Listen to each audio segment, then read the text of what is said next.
পিলখানার নারকীয় হত্যাকাণ্ডের সময় কর্মকর্তা ও সৈনিকদের মধ্যে আস্থার কোনো সংকট ছিল না বলে মনে করেন বিশ্লেষকরা। জানান, ইতিহাসের নৃশংসতম হত্যাযজ্ঞ নিয়ে নানা মহল থেকে ভুল ব্যাখ্যা দেওয়ার চেষ্টা হয়েছে, যা দুঃখজনক। ওই ঘটনার পর সীমান্তরক্ষী বাহিনী বিজিবি গেল 15 বছরে আরও বেশি শক্তিশালী হয়েছে বলে মনে করেন তারা। রিয়াজ রায়হানের রিপোর্ট।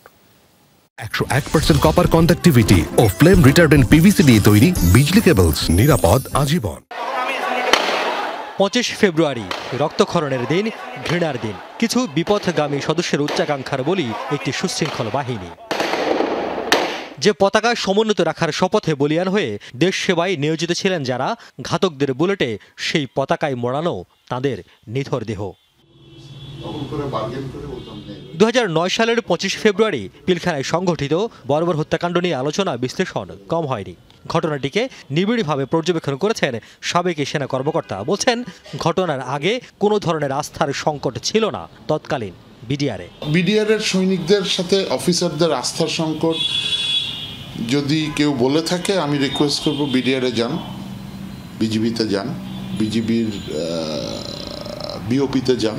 একজন হাবিলদার, একজন নায়েব সুবেদার ফ্ল্যাগ মিটিং করে, জানেন এটা? কোনো অফিসার না, কিন্তু সে কিন্তু বাংলাদেশের পতাকা রিপ্রেজেন্ট করছে, জাতীয় পতাকাকে। সো ওই পর্যায়ে কতটা মোটিভেটেড যদি না হয় সে রিপ্রেজেন্ট করতে, অফিসাররা অপারেশনের যারা আছে তারা অ্যালাউ করে। পিলখানা হত্যাকাণ্ডের পর পেরিয়ে গেছে 15 বছর, এখনো শেষ হয়নি ওই ঘটনায় দায়ের করা 2টি মামলার বিচার কাজ। 2টি মামলার মধ্যে হত্যা মামলায় 2013 সালে 850 আসামির মধ্যে 152 জনকে মৃত্যুদণ্ড ও 185 জনকে যাবজ্জীবন কারাদণ্ড দেন বিচারিক আদালত। এই মামলায় 2017 সালে 139 জনের মৃত্যুদণ্ড বহাল রাখেন হাইকোর্ট। অপরদিকে বিস্ফোরক মামলাটির বিচার কাজ এখনো চলছে বিচারিক আদালতে।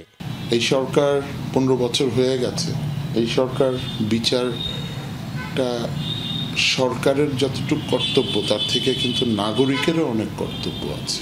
সরকার বলতে আমরা বুঝি ম্যান্ডেট প্রাপ্ত একটা প্রতিষ্ঠান।